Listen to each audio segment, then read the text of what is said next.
সুপ্রিয় দর্শক, আসসালামু আলাইকুম। সবাইকে স্বাগত জানাচ্ছি আজকের গুরুত্বপূর্ণ সংবাদে। প্রথমেই জানিয়ে দিচ্ছি সংবাদ শিরোনাম, পরে বিস্তারিত। Breaking news. মুখে নিন্দা, গোপনে হাত মেলাল ইসরায়েলের সঙ্গে। ফাঁস হল ৬ মুসলিম দেশের গোপন জোট। এদিকে গাজায় নতুন যুদ্ধ, নিহত ৩৮। শহর ভাঙচুরে ভয় কাঁপছে গাজা সিটি। শুনছিলেন সংবাদ শিরোনাম, এখন বিস্তারিত। তার আগে ছোট্ট একটি আবেদন। যদি আপনি মানবতার পক্ষে থাকেন, যদি আপনার বুকেও কাঁদে ফিলিস্তিনের শিশুর কান্না, যদি আপনি চান যুদ্ধ নয় শান্তি, তাহলে এখনই নিচে লিখে দিন ফিলিস্তিন জিন্দাবাদ। আর যদি আপনি ফিলিস্তিনকে ভালোবেসে থাকেন, সাবস্ক্রাইব করুন আমাদের চ্যানেলটি, কারণ আমরা বলি ফিলিস্তিনের ন্যায় ও সত্যের খবর, যা বড় বড় মিডিয়া আড়াল করে রাখে। বিশ্ব কাঁপানো ফাঁস। গোপনে ইসরায়েলকে সাহায্য করেছে ৬ মুসলিম দেশ। হামাস যুদ্ধের সময় পেছন থেকে চালানো হয়েছে সামরিক সহায়তা। মুখে মুখে গাজার গণহত্যাকে নৃশংস ও মানবতার বিরুদ্ধে অপরাধ বলে নিন্দা করলেও পর্দার আড়ালে ইসরায়েলকে সহায়তা করেছে মধ্যপ্রাচ্যের ৬ মুসলিম দেশ।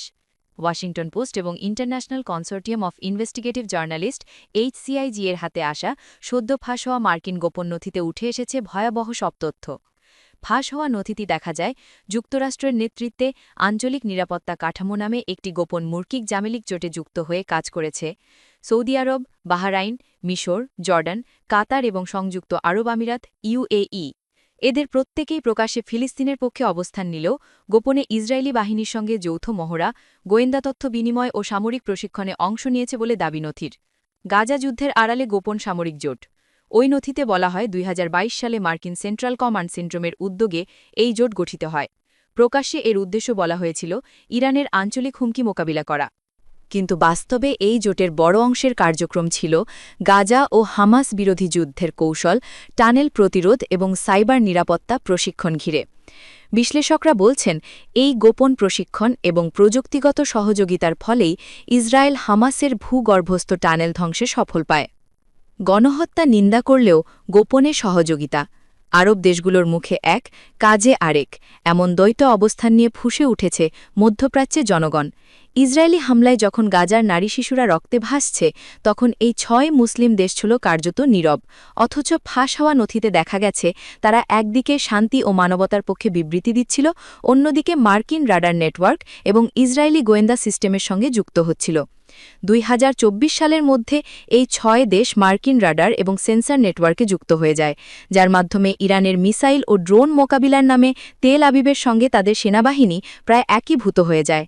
দোহায় হামলায় ভাঙে গোপন জোটের মুখোশ। সেপ্টেম্বরে ইসরায়েলি বিমান হামলায় দোহায় নিহত হন একাধিক হামাস নেতা। ঘটনার পর কাতারের উপর চাপ পড়ে, কারণ তাদের রাজধানীতেই এই হামলা হয়।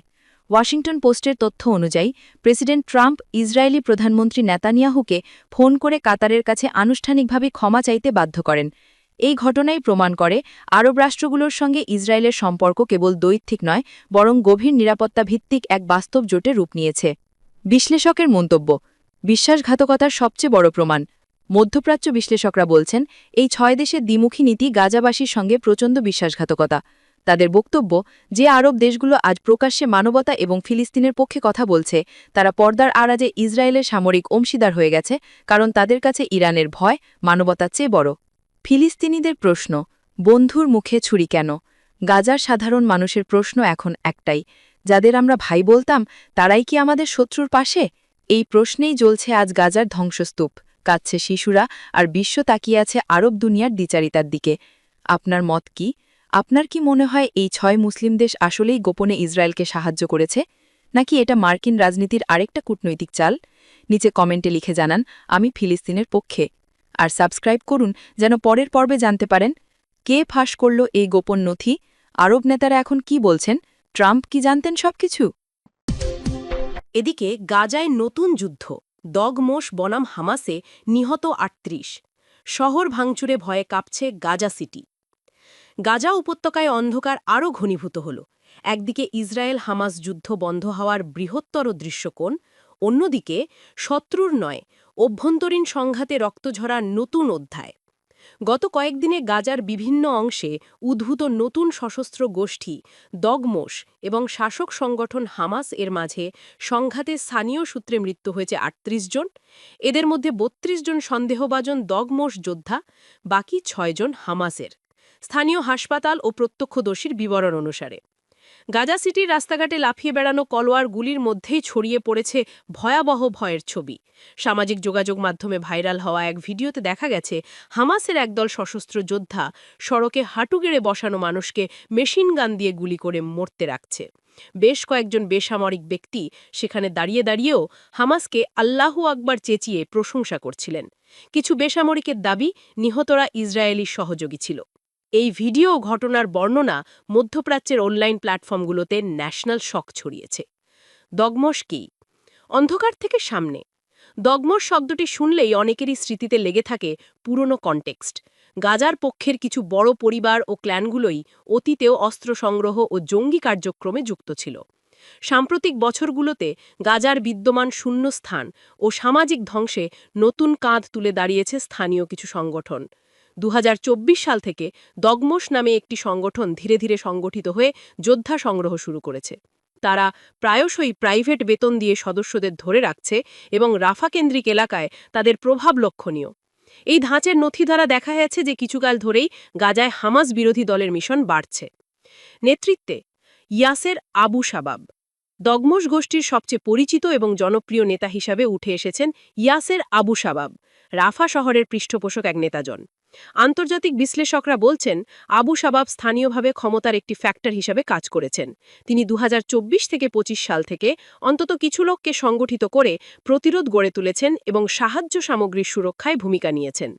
ইসরায়েলি ও স্থানীয় সূত্রে অভিযোগ আছে দগমশকে অর্থ ও অস্ত্র সরবরাহ করে কিছু বাইরে থেকে সমর্থনও মিলেছে, যদিও বিষয়টি সর্বত্র স্বীকৃত নয়। হামাস কি আইনশৃঙ্খলা বাহিনী? ইসরায়েলের যুদ্ধবিরতি ঘোষণার পর আপাতত গাজায় অস্থায়ী পুলিশ ও নিরাপত্তার দায়িত্ব নিয়েছে হামাসের সামরিক বিভাগ আল কাসম ব্রিগেড। ঘটনাস্থল জুড়ে তারা ফের ব্যাপক উপস্থিতি দেখিয়েছে এবং সংশ্লিষ্ট এলাকায় আইন শৃঙ্খলা পুনঃপ্রবর্তনের নাম করে অভিযান চালাচ্ছে। গার্ডিয়ানের রিপোর্ট অনুযায়ী যুদ্ধবিরতির পর হামাস তাদের যোদ্ধাদের অংশীদার করে তেড়ে এসেছে, তবে এই অভিযানগুলোই মাঝে মাঝে প্রত্যাক্রিয়া ও বেসরকারি সংঘাতে রূপ নিচ্ছে। কেন উত্তেজনা ছড়ালো? ভয়েস থেকে অস্ত্র পর্যন্ত। বিশ্লেষকেরা বলছেন গাজার অভ্যন্তরীণ সংঘাতের মূলে আছে ৩টি বড় কারণ। ১. ২ বছরের সংঘাতের পর সামাজিক তফাত ও খাদ্য সংকট। ২. স্থানীয় ক্ষমতার শূন্যস্থান। যখন হামাস কেন্দ্রীয় ক্ষমতায় দুর্বলতায় ভুগছে, তখন স্থানীয় ক্ল্যান ও নতুন মিলিশিয়া নিজেদের প্রভাব প্রতিষ্ঠা করতে চায়। আর ৩. বাইরের কূটনৈতিক সামরিক ও হস্তক্ষেপের আশঙ্কা। কিভাবে আর কার মাধ্যমে অস্ত্র, অর্থ বা গোয়েন্দা সমর্থন আসছে সে নিয়ে জল্পনা রয়েছে। কয়েকটি রিপোর্টে উল্লেখ আছে কিছু আরব ও ইন্টারন্যাশনাল শক্তি আংশিকভাবে এই সংঘাতকে ব্যবহার করে নিজেদের কৌশলাত্মক লক্ষ্য সাধন করছে। মানুষ কোথায় নিরাপদ?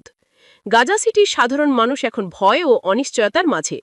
বেসামরিক মৃত্যুর সংখ্যা বাড়ায় আন্তর্জাতিক মানবাধিকার সংস্থাগুলো উদ্বিগ্ন।